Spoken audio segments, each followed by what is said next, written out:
Hey everyone, welcome back to the deep dive. If you're listening, you're probably taking that leap into entrepreneurship, and we're here to equip you not just with business stuff, but with a solid mindset too. Yeah, for sure. We're really diving deep today into Morty Lefkoe's Recreate Your Life. It's Hmm. full of great stuff about beliefs and how they shape us and honestly how we can actually change them It's like a secret weapon, this deep dive. for entrepreneurial success, totally. All right, let's jump in. So we all have beliefs, obviously. Right. They feel so real. They feel like facts almost. What are they really? I think that's the fascinating part. They feel like facts, but they're really just interpretations of events, not objective truth. It's Oh, kind of like looking at the world through glasses. Your beliefs are the lenses that shape how you see everything. okay, I get that. Mm. Our beliefs are like filters then in our minds. Yeah. How do they actually affect us in the real world, especially as entrepreneurs just starting out? Our beliefs influence everything. How we feel, how we act, even how we see ourselves. Remember Randy from the book? He struggled to finish projects, always cutting corners, cheating. It really held him back. Ouch, yeah. I mean, we've all been there, right? Trying to get things done. But we end up taking those shortcuts. What was going on with Randy? Turns out he had this deep belief that he just couldn't meet expectations. Huh. And that belief became this self-fulfilling prophecy, leading to anxiety and those self-sabotaging behaviors. So his belief was making the problem worse. Wow, that's powerful. But Lefkoe says we can change those beliefs, right? Yes, that's where things get really exciting. But before we jump into how, there's another piece to this, survival strategies. Okay, survival strategies. I'm intrigued. Tell me more. Imagine you're a kid and you've picked up these negative beliefs about yourself, maybe from how adults treated you or things you went through, and you're growing up asking yourself, how can I survive in the world if there's something wrong with me? That's a tough question for a kid. I can see how that would lead to some coping mechanisms. Right. To deal with these negative beliefs, we come up with survival strategies. They're ways to protect ourselves, feel better. Like a child who feels unworthy might develop a strategy of always overachieving just to prove their worth. So they're trying to overcompensate for that belief. Exactly. Gotcha. But how do these survival strategies play out when we're adults trying to build a business? Oh, they can have a huge impact on how we operate as entrepreneurs. It might push us to work too much, micromanage our teams, or even avoid risks altogether. Hmm. Helpful when we were kids, but now these strategies can really block us from success. So they helped us survive back then, but now they hold us back. That's kind of crazy. Can you give me an example of how this shows up in business? Absolutely. Think of Don, a CEO Lefkoe writes about. Yeah. Classic workaholic, always pushing himself and his team to the limit. I mean, that's a common trap for entrepreneurs, right? The hustle, always on, never enough. What was behind Don's workaholism? His parents only praised him when he did more than expected, leading him to believe his worth was tied to constantly outperforming everyone else. Even as a CEO, he never really felt successful, always chasing that next achievement. Wow. That's a perfect example of how early beliefs shape us even years later. It's like we're on autopilot, driven by these hidden programs in our minds. Exactly. And the key is to become aware of those programs, our beliefs, our survival strategies, so we can start rewriting them. It's about going from autopilot to conscious creation. I'm starting to get it. So how do we actually start changing these beliefs and survival strategies, especially when we're trying to build a successful business? That's where the decision maker process from Lifco comes in. It's a super powerful tool for identifying, challenging, and getting rid of those beliefs that are holding us back, Okay. replacing them with ones that are empowering. And the best part is it can be applied to anything in your journey as an entrepreneur. So it's like we're getting a mental upgrade for our business. Ah, Sounds like what we need. I'm ready to hear about this decision maker process. How does it work? it's a step-by-step method that helps you identify and dismantle those limiting beliefs and then replace them with empowering ones that will support your goals. All right, I'm ready for that upgrade. Yeah. Tell me, what's the first step to rewiring our mental operating systems? The first step is recognizing the pattern, Okay. that recurring behavior or emotion that keeps holding you back. Mm-hmm. It might be procrastination or fear of public speaking, or even struggling to delegate tasks. Right. We all have those things, especially when we're starting a business. Exactly. So once we've identified that pattern, what's next? Well, next you got to name the belief that's driving that pattern. Okay. You ask yourself, what belief is causing me to act this way or feel this way? Uh-huh. So, for example, if you're always procrastinating, Yeah. your belief might be something like, I work best under pressure. Or maybe, I'm terrified of failing if I start early. Interesting. So it's about getting to the root of the problem instead of just like dealing with the symptoms. Yeah. Any tips on how to find those hidden beliefs? They could be pretty sneaky. It takes practice. But Lefkoe suggests going back to situations when you felt those same emotions or acted in similar ways. Okay. Usually these beliefs come from childhood experiences where we formed interpretations about ourselves and the world. Oh, so we're like going back in time to see where those beliefs began. Exactly. Makes sense. What's the next step in this process? So step 3 is where things get interesting. Ooh. We trace that belief back to its source, Okay. pinpointing those specific events that might have shaped those early interpretations. So we're looking for those like defining moments that made those beliefs stick in our minds. Right. Like maybe a parent who always criticized our work, or a teacher who like discouraged our creativity or something. Exactly. Those experiences, even though they might have seemed small at the time, they can really have a lasting effect on how we see ourselves and the world. Yeah. But here's the important part. Okay. Those events themselves were neutral. It's the meaning that we gave them that created the belief. Okay. My mind is bending a little bit. Can you give me an example? Sure. So remember Joan from the book? She had this belief, I'm not worthy. Right. And Lefkoe helped her see that she never actually saw the words unworthy written down anywhere. Right. What she saw were events. Maybe her parents were preoccupied or they favored her siblings. Those were events, not actual facts about her worthiness. Wow, that's a powerful distinction. Yeah. So it's not the event itself, it's how we interpreted it that creates the belief in our minds. Exactly. I'm really starting to see how this process can be a game changer for entrepreneurs, especially when we're facing, setbacks and rejections. For sure. Once we understand that our beliefs are just interpretations, Right. we can start to question them. Is that what step 4 is all about? Yeah, step 4 is exploring other possibilities. Okay. It's about asking yourself, what else could that event have meant? What other conclusions could I have drawn? So we're rewriting the script, looking at the past from a new perspective. Gotcha.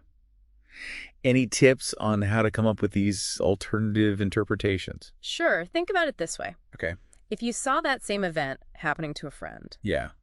what advice would you give them? Right. You'd probably offer them a more objective perspective, right? Yeah. More compassion. True. We are way harder on ourselves. Yeah. So instead of thinking, I messed up that presentation because I'm just not good enough, we could say, like, I was nervous, I didn't prepare as well as I could have, but I learned from it, and next time will be better. Exactly. By coming up with other possibilities, you start to loosen the hold of the old belief. It just becomes one interpretation among many. That's powerful. It feels like we can actually take back control of our minds and how we see things. Yeah. What's the next step in this mental makeover? Step 5 is a big aha moment. Ooh.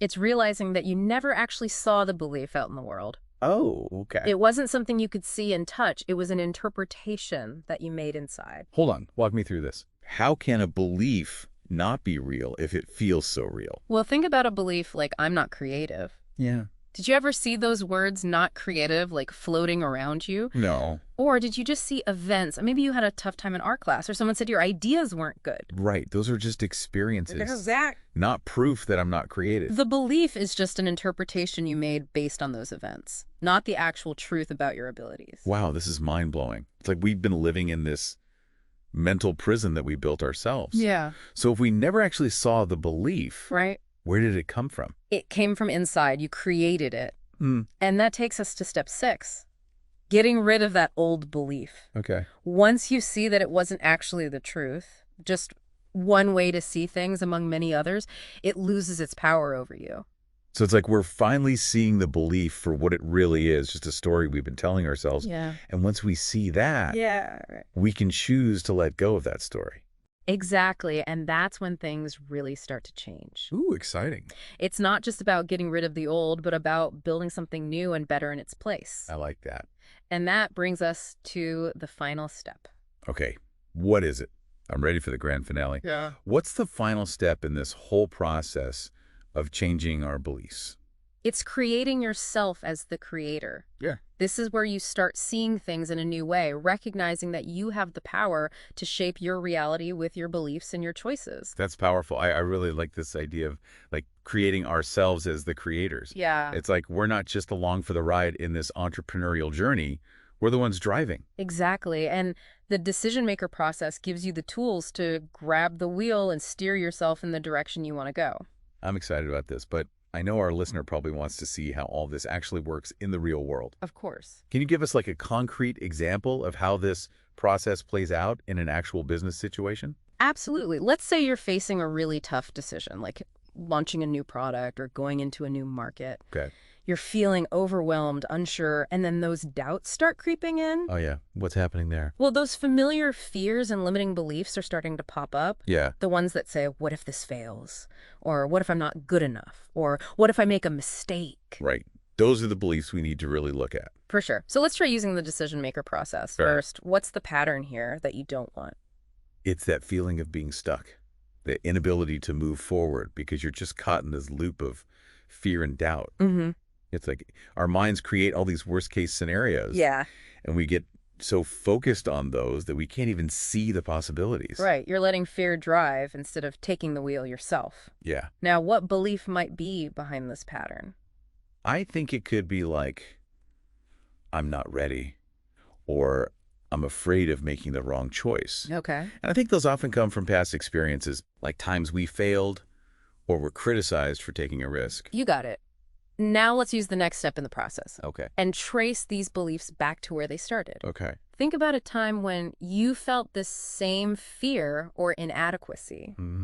What happened? I'm remembering when I first started my business. Okay. I had this great idea, but I was hesitant to really launch it because I was terrified of what everyone would think. Right. And I remember I showed it to a few friends, and they weren't exactly enthusiastic, and their lack of support really messed with my confidence. That's a great example. Now, here's the question.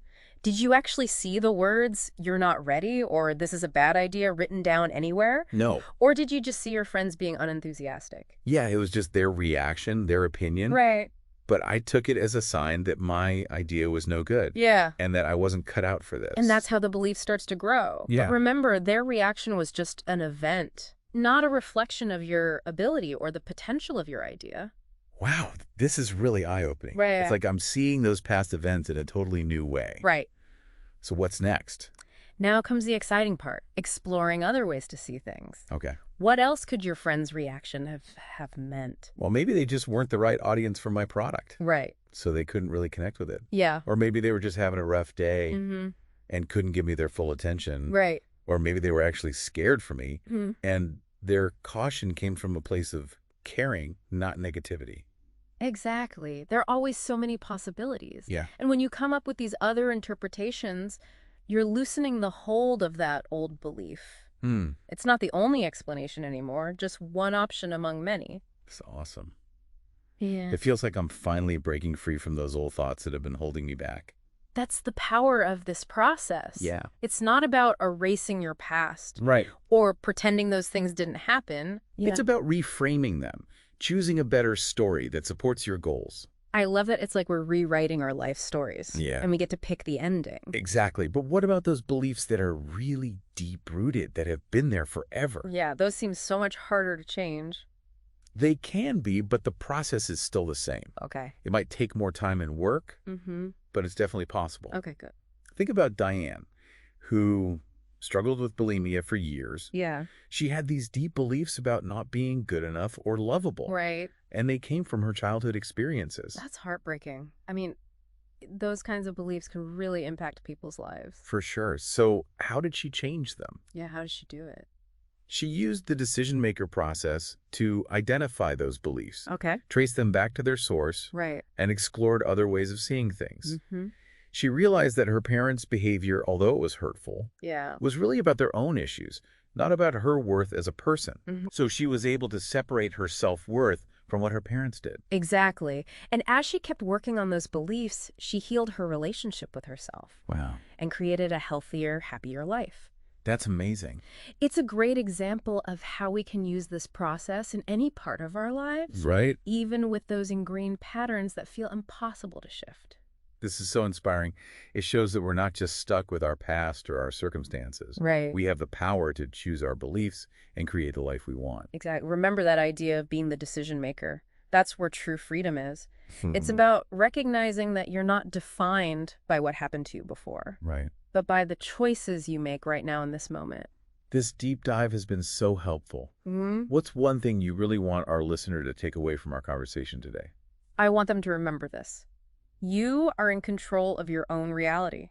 You have the power to choose the beliefs that shape your experience. Yeah. And the decision maker process gives you the tools to actually do that.